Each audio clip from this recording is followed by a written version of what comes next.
Programme میں ایک بار پھر خوش آمدید. کشمیر کی صورتحال پہ گفتگو کریں گے اور ہمارے ساتھ ویڈیو لنک پہ موجود ہیں سابق وزیر خارجہ خورشید محمد قصوری صاحب. بہت شکریہ سر وقت دینے کے لیے. In fact prime minister of Pakistan نے اب یہ کہا ہے کہ بھارت سے اب کسی قسم کے مذاکرات کی ضرورت نہیں ہے اور ساتھ میں حریت قیادت بھی وہاں پہ اب لوگوں کو کال دے رہی ہے کہ کرفیو کی پابندیاں توڑیں, باہر نکلیں اور اب بھارتی اقدامات کو جو ہے چیلنج کیا جائے.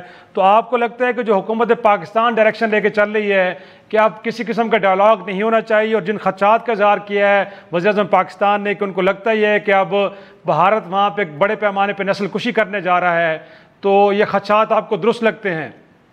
یہ پرائم منسٹر کا بیان جو ہے میں نے پورا پڑھا ہے نیو یارک ٹائمز میں. ایک بڑا جچا تولا بیلنسڈ بیان تھا. انہوں نے کہا میں نے پوری کوشش کر لی ہے بھارت سے, اور مجھے لگ رہا ہے کہ شاید مجھ سے غلطی ہو گئی کہ بھارت شاید وہ ہماری کمزوری نہ سمجھ جائے. ان کا میں نے تو پوری کوشش کی ہے کہ ڈائلاگ کے ذریعے بات چیت ہو. اب آج تو جو کسر تھی وہ جو آپ کی نظر سے ضرور گزری ہوگی, جینوسائیڈ واچ, یعنی اس کے جو فاؤنڈر پریزیڈنٹ ہیں وہ انہوں نے جو کنونشن آن جینوسائیڈ ہے اس کی روانڈا کی, اس کو بھی انہوں نے ڈرافٹ کیا تھا یونائٹڈ نیشنز کی کنونشن کو, اور گریگری ایچ اسٹینٹن, اور انہوں نے وہ اسٹیٹ ڈپارٹمنٹ میں بھی کئی سال رہ چکے ہیں, اور انہوں نے جو کمبوڈیا کی جو وہ تھی جینوسائیڈ واچ اس کے بھی وہ دیکھتے رہے ہیں, یعنی وہ کرتا دھرتا رہے ہیں. اگر وہ اتنے الرٹ ہو گئے ہیں کہ آج ساری ابھی میری نظر سے وہ گزرا ہے, میرے سٹاف نے مجھے دکھایا تھا کہ انہوں نے جینوسائیڈ واچ نے آج الرٹ ایشو کی ہے, اور انہوں نے یو این کو کہا ہے کہ مسلمانوں کی نسل کشی کو رکوایا جائے. اور یہ جو کتاب کے آتھر ہیں یہ بڑے مشہور ہیں, کتاب ہے 10 Steps to Genocide. تو یہ بہت خطرناک بات ہے. امید ہے کہ بھارت میں ایسے لوگ جن کو میں جانتا ہوں جو ہیومن رائٹس کے حق میں ہیں وہ اس رپورٹ کا مطالعہ کریں گے اور وہ الرٹ کریں گے بھارت کے ایسے لوگوں کو کہ وہ حکومت جس قسم کے اقدامات وہاں ڈھا رہی ہے, کل وہ سارے بھارت کے لوگوں کو وہ شرمسار کریں گے. اس لیے یہ اتنی خطرناک قسم کی صورتحال ڈیولپ ہو رہی ہے کیونکہ پاکستان تو ہمیشہ امن چاہتا ہے, اور میں نے تو خود امن کے لیے کوشش کی, اور میں نے اپنی کتاب میں لکھا کہ ہم مسئلہ کشمیر کے حل کے کتنے قریب تھے. تو کتنے افسوس کی بات ہے کہ ایک مسئلہ جو حل ہو سکتا ہے اس کو اس نہج پہ لایا گیا ہے کہ آج جینوسائیڈ واچ اس کے اوپر الرٹس ایشو کر رہی ہے. لیکن قصوری صاحب جیسے آپ نے کہا کہ جینوسائیڈ واچ پہ یہ الرٹ جاری کر رہی ہے, لیکن پرائم منسٹر نے بھی اپنے انٹرویو کے اندر انٹرنیشنل کمیونٹی سے گلہ کیا ہے کہ جس طرح دونوں ملک ایک دوسرے کے آمنے سامنے آ کے کھڑے ہیں, اور انہوں نے کہا کہ کچھ بھی ہو سکتا ہے, دو جوہری طاقتیں ہیں اور کچھ بھی ہو سکتا ہے, تو جس نظر سے دنیا کو دیکھنا چاہیے سچویشن کو ویسے دیکھا نہیں جا رہا. تو سر یہ جو ایک طرح سے عالمی برادری کا رسپانس وہ اتنا سرد کیوں ہے آپ کے خیال میں؟ دیکھیے, عالمی برادری ایک ایسی چڑیا کا نام ہے جو کوئی برادری نہیں ہے. وہ سب کے سب اپنے قومی مفاد میں کام کرتے ہیں.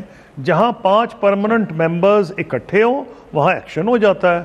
جہاں اگر 4 بھی ایک طرف ہوں اور ایک بھی ایک طرف مخالفت کرے تو ایکشن نہیں ہو سکتا. یہ بدقسمتی سے یونائٹڈ نیشنز کا جو چارٹر ہے اس میں ایک کمزوری ہے, اور لیکن یہ دور کی بات ہے. ابھی مسئلہ یہ آ رہا ہے کہ آپ نے مجھ سے پوچھا عالمی برادری, لیکن ایک اچھی چیز جو ہوئی ہے کہ ابھی جو ڈیبیٹ ہوئی تھی چاہے وہ کلوز ڈور تھی, میں نے مانیٹر کیا ہے, 5 میں سے 4 ممبرز سیکورٹی کاؤنسل کے جو پرماننٹ ممبرز ہیں ان کا رویہ, پہلے روس جو بھارت کا ہم نوا سمجھا جاتا تھا دہائیوں سے, وہ نیوٹرل ہو گیا. نہ اس نے مخالفت کی کہ یہ ڈسکس کیا جائے, بلکہ کچھ رپورٹس ایسی آئی ہیں کہ اس نے سپورٹ کیا چین کو کہ اس یہ جو ڈیبیٹ ہوئی ہے اس کو اوپن کر دیا جائے. حیرت انگیز بات ہے کہ برطانیہ کی بارے میں بڑی کنفرمڈ رپورٹس آ رہی ہیں کہ اس نے چین کی سپورٹ کی کہ وہ جو ڈسکشن ہے اس کو سٹیٹمنٹ کی صورت میں لایا جائے. امریکہ آج سے 4-6 مہینے پہلے جو پاکستان کے بارے میں زبان استعمال کر رہے تھے پریزیڈنٹ ٹرمپ, اور جو کل کا ان کا میڈیا پرسن سے بات چیت ہے تو زمین آسمان کا فرق ہے. یہ مودی صاحب نے میرے خیال میں اپنے گول میں خود کک مار کے اپنے ہی خلاف گول کر دیا ہے. یعنی کہ سارے کشمیریوں کو اپنے خلاف اکٹھا کر لیا ہے. وہ کشمیری جو پاکستان سے الحاق چاہتے تھے جن کی اکثریت تھی، وہ کشمیری جو چاہتے تھے آزاد ہو جائیں، اور وہ کشمیری جو بھارت کے آئین کے تحت الیکشنز میں حصہ لیتے تھے، یعنی کہ P D P National Conference, ان کے دونوں چیف منسٹرز اریسٹ کر لیے گئے ہیں، عمر عبداللہ بھی اور محبوبہ مفتی صاحبہ بھی. تو اس کا مطلب ہے کہ اپنے اس قدم سے انہوں نے انٹرنیشنل کمیونٹی، تو بات کی بات ہے، کشمیر میں سب کو بھارت کے خلاف متحد کر دیا ہے. یہ بڑی خطرناک صورت ہے، اور جو پرائم منسٹر کا بیان ہے بالکل مناسب ہے، کیونکہ دونوں نیوکلیئر پاورز ہیں. خدا نہ خواستہ اگر معاملات کنٹرول نہ ہوئے تو یہ کسی نہج پہ جا سکتے ہیں، اور وہ پھر لوکلائز نہیں رہیں گے. ان کی ریجنل اور انٹرنیشنل امپلیکیشنز ہوں گی، ریمیفیکیشنز ہوں گی. آخری سوال آپ سے قصوری صاحب، انفیکٹ آپ نے امریکہ کا بھی ذکر کیا، تو آپ کو امریکہ کا اس مسئلے میں کردار کتنا اہم لگ رہا ہے، اور آپ کو لگتا ہے کہ وہ ڈیسائسو رول ہو سکتا ہے؟ اور مور امپورٹنٹ یہ پوچھنا چاہوں گا کہ کیا ہم کس حل کی طرف بڑھ رہے ہیں؟ کوئی out of the box solution کی طرف تو نہیں جا رہے ہم؟ دیکھیے، ابھی پہلی بات تو آپ تو ایک دم چھلانگ مار کے حل کی طرف چلے گئے. ابھی ہم بات کر رہے ہیں کہ پرائم منسٹر نے جینوسائیڈ کی بات کی ہے، اور جینوسائیڈ واچ جو ہے وہ الرٹس ایشو کر رہی ہے. ابھی پھر ہم نے بات کیا کہ جنگ کا 2 نیوکلیئر ممالک میں خدا نہ خواستہ خطرہ ہے. ابھی تو مسئلہ یہ ہے جو امریکہ کے، میں اس لیے قدر کرتا ہوں پریزیڈنٹ ٹرمپ نے جو اقدامات کیے ہیں، کہ یہ جو ان دونوں ممالک کو کول ڈاؤن کرنے کی وہ ایفرٹ کر رہے ہیں، تاکہ پھر موقع ملے، جو آپ کی اور میری خواہش ہے کہ ہم حل کی طرف جائیں. ابھی تو اس صورتحال کی ضرورت ہے، اور میں سمجھتا ہوں اس میں پریزیڈنٹ ٹرمپ کا امپورٹنٹ رول ہے، اور انہوں نے جو انیشیٹو لیا ہے وہ میں سمجھتا ہوں کہ بہت امپورٹنٹ ہے.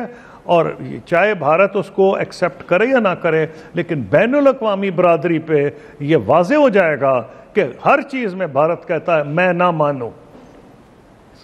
صحیح، بہت شکریہ. خورشید محمد صاحب، سابق وزیر خارجہ، یہ بتا رہے تھے کہ اس قضیے کو حل کرنے میں امریکہ کا رول بڑا ہی کلیدی ہے، اور دیکھا یہ گیا ہے کہ مودی صاحب نے اپنے ہی گول میں ایک طرح سے کک مار کے بال پہنچا دی ہے، اور امید کی جا رہی ہے اب کہ جو پاکستان کا مقدمہ ہے اور کشمیر کا مقدمہ وہ بہتر انداز میں آگے بڑھے گا، اور اس مسئلے کا کوئی حل نکلے گا جو 72 سال سے حل طلب ہے. آج کا شو یہیں ختم کرتے، اجازت دیجیے، خدا حافظ.